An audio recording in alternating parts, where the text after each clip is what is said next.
और international police association के पूर्व अध्यक्ष श्री फेडरिक स्वेंड, ताफुर में संयुक्त राष्ट्र अफ्रीका संघ के संयुक्त अभियान के राजनीतिक मामलों के वरिष्ठ अधिकारी Shri R Kannan, Mrs Mariana de Lange, food security associate South Africa,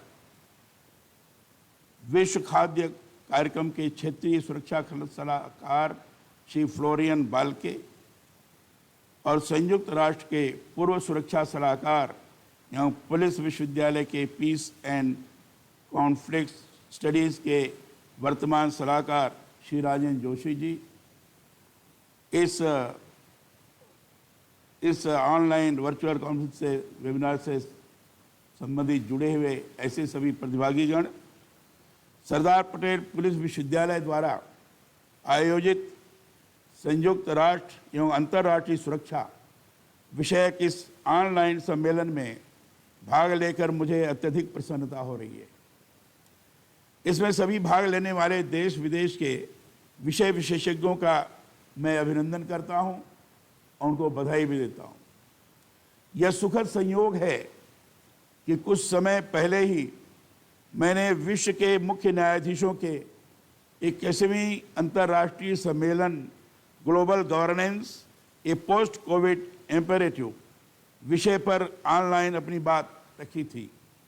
इसमें संयुक्त राष्ट्र संघ की भूमिका और भविष्य की दिशा पर मैंने अपने सुझाव दिए थे। मुझे लगता है यह ऐसा चुनौतीपूर्ण समय है जब सिर्फ अंतर्राष्ट्रीय सुरक्षा पर ही नहीं बल्कि विश्व भर के राष्ट्रों में साझा समझ और हितों के लिए कार्य करने के लिए संयुक्त राष्ट्र संघ को अपनी भूमिका पर नए सिरे से विचार करने की आवश्यकता है।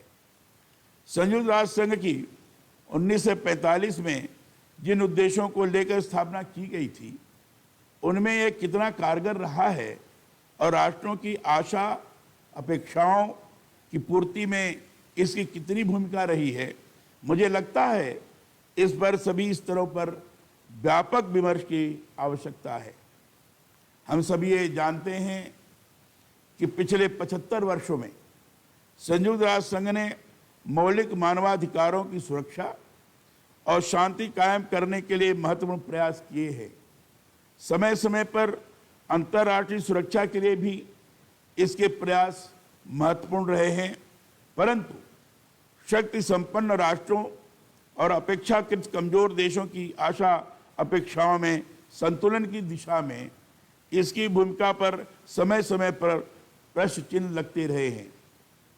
इस संबंध में हाल ही में संयुक्त राष्ट्र संघ की महासभा के 75वें सत्र में हमारे देश के प्रधानमंत्री श्रीमान नरेंद्र मोदी ने भी सवाल उठाए थे। उन्होंने कोरोना महामारी में संयुक्त राष्ट्र संघ की भूमिका पर सवाल उठाते हुए कहा था कि बीते 75 सालों में संयुक्त राष्ट्र की अनेक उपलब्धियां रही हैं, परंतु कोविड जैसे ऐसे भी बहुत से अवसर आए हैं जब संयुक्त राष्ट्र के समक्ष गंभीर आत्ममंथन की आवश्यकता खड़ी हुई है।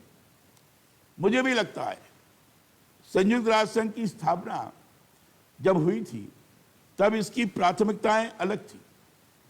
अब जिस तेजी से स्थितियां बदल रही हैं, राष्ट्रों की भूमिका में जो बदलाव आ रहे हैं, अंतर्राष्ट्रीय स्तर पर राष्ट्रों की जरूरतों और अपेक्षाओं में जो परिवर्तन हो रहे हैं, उस समग्र परिप्रेक्ष्य में संयुक्त राष्ट्र संघ की सुरक्षा की आवश्यकताएं और चुनौतियों पर नए सिरे से विचार करने की जरूरत है। यह बात मैं इसलिए कह रहा हूं कि इस समय में भले विश्व युद्ध नहीं हुआ है, परंतु फिर भी अनेक देश गृह युद्धों को झेल रहे हैं। बहुत से देशों ने अपने पड़ोसी देशों के विरुद्ध छद्म युद्ध छेड़ रखा है। आतंकवाद को प्रश्रय दिया जा रहा है। इस सबसे मानवीयता पर बड़ा संकट भी निरंतर मंडराता है। वीटो पावर सिस्टम के कारण विश्व में महामारी, आतंकवाद, हिंसा एवं युद्धों को रोकने में बहुत अधिक कारगर भूमिका संयुक्त राष्ट्र संघ नहीं निभा सका है। इसलिए यह ऐसा समय है जब संयुक्त राष्ट्र संघ को अपनी सोच में बदलाव करते हुए अपनी भविष्य की भूमिका को तय करना होगा। निश्चित ही इसमें भारत के अधिकाधिक प्रतिनिधित्व के बारे में भी विचार करना होगा। भारत ने विश्व को सदा ही शांति और सहिष्णुता का संदेश दिया है। विश्व बंधुत्व का भाव सदा से ही हमारी प्राथमिकता रहा है। हमारी कार्य पद्धति में अपना ही नहीं, दूसरों का भी समान रूप से विकास हो, इस सोच से कार्य किया जाता रहा है। भारतीय विचारधारा में सर्वे भवन्तु सुखिनः के साथ ही सभी के कल्याण को सर्वोपरि रखा गया है। इसलिए आज जरूरत इस बात की है कि संयुक्त राष्ट्र संघ में भी इसी सोच से कार्य किया जाए, ताकि विश्व स्तर पर परस्पर विश्वास और सहयोग की साझा समझ विकसित हो सके। हमारे देश के अनुभव और लोकतंत्र को मजबूत करने के प्रयासों के आलोक में संयुक्त राष्ट्र संघ को चाहिए कि हमारे देश को संयुक्त राष्ट्र के शासन प्रशासन में महत्वपूर्ण जिम्मेदारी मिले। भारतीय संस्कृति और जीवन दर्शन को इस संबंध में आदर्श मानते हुए कार्य करने की आवश्यकता है। भारतीय संस्कृति में मनुष्य के अधिकारों के साथ दायित्व भी जुड़े हैं। अधिकार और कर्तव्यों का संतुलन ही मानवीय गरिमा को विश्व भर में स्थापित कर सकते हैं। राष्ट्रपिता महात्मा गांधी ने बहुत पहले कहा था, कर्तव्यों के हिमालय से अधिकारों की गंगा बहती है। बड़े देशों को कमजोर देशों और कमजोर वर्गों के हितों को ध्यान में रखते हुए इसी सोच पर काम करने की जरूरत है। कमजोर वर्ग और देशों को यह विश्वास दिलाने की जरूरत है कि संयुक्त राष्ट्र संघ उनके प्रति अपने कर्तव्यों के प्रति सजग है। उनकी समस्याओं के समाधान के लिए भी कार्य करने में उसका विश्वास है। सभी राष्ट्र इस बात को समझें और अपना कर्तव्य मानें कि उनके द्वारा ऐसा कोई कार्य नहीं किया जाए जिससे दूसरे देशों के लोगों को नुकसान हो।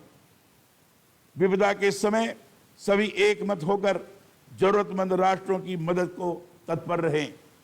स्वस्थ जीवन हमारा अधिकार है, पर अपने स्वास्थ्य के साथ दूसरों के स्वस्थ जीवन के लिए भी कार्य हो। यही अधिकार और कर्तव्य का संतुलन है। मानवता के जिन मूल्यों के लिए संयुक्त राष्ट्र संघ का निर्माण हुआ, उनमें भारतीय सोच ही पूरी तरह से परिलक्षित होती है। भारत ने सदा ही विश्व कल्याण को प्राथमिकता दी है। शांति स्थापन के लिए 50 शांति अभियानों में भारत ने अपने सैनिक भेजे। हमारे बहुत से सैनिकों ने शांति अभियान में बलिदान दिए। दक्षिण सूडान में हाल ही में 800 से अधिक शांति रक्षकों को संयुक्त राष्ट्र मिशन में सेवा के लिए पदक से सम्मानित किया गया है। यह हमारे लिए गौरव का विषय है। सुरक्षा परिषद में स्थायी सदस्य के तौर पर जिम्मेदारी निभाने के लिए भारत तत्पर और तैयार है। 2021 में भारत 2 साल के लिए सुरक्षा परिषद के अस्थायी सदस्य के रूप में अपना कार्य आरंभ कर चुका है। हमारी आवाज सदा ही मानवता के पक्ष में और आतंकवाद के खिलाफ रही है। विश्व के सबसे बड़े लोकतंत्र के रूप में भारत के अनुभवों का लाभ विश्व भर के देशों को इससे प्राप्त होगा। मुझे यह बताया गया है कि सरदार पटेल पुलिस विश्वविद्यालय संयुक्त राष्ट्र पर अध्ययन के लिए एक सेंटर ऑफ एक्सीलेंस खोलने जा रहा है। यह बेहद महत्वपूर्ण है। संयुक्त राष्ट्र विभिन्न पीस कीपिंग मिशन में जाने के इच्छुक पुलिस अधिकारियों के लिए यह सेंटर मददगार साबित होगा, ऐसा मेरा विश्वास है। मैं यह भी मानता हूं कि इससे संयुक्त राष्ट्र से जुड़े विषयों पर अध्ययन और शोध में भी हमें बहुत मदद मिलेगी। आज का यह सम्मेलन वर्तमान समय में बेहद प्रासंगिक है।